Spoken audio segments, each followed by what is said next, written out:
ఇక్కడ నేను కొన్ని ఎండిపోయిన విత్తనాలను మరియు మొలకెత్తిన విత్తనాలను ఉంచాను మరియు వాటిని వేరువేరు గాజు గిన్నెలో ఉంచాను.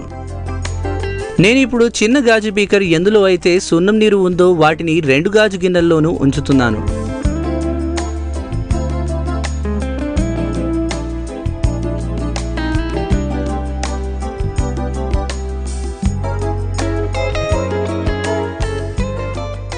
ఇప్పుడు గాజు గిన్నెలను మూసివేసి ఉంచుతాను, ఎటువంటి వాయువులు బయటికి పోకుండా.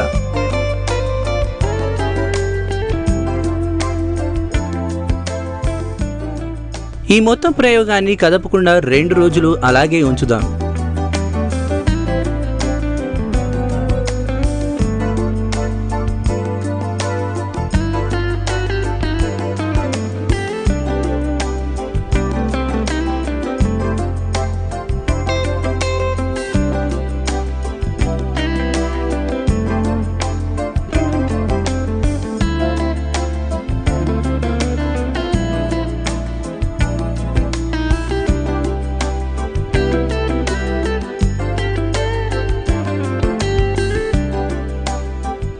ఇప్పుడు మనం మొలకెత్తిన విత్తనాలు ఉన్న గిన్నెలో సున్నం నీరులో ఎక్కువ అడుగుకు దిగిన తెల్లని పదార్థమును గమనించవచ్చు.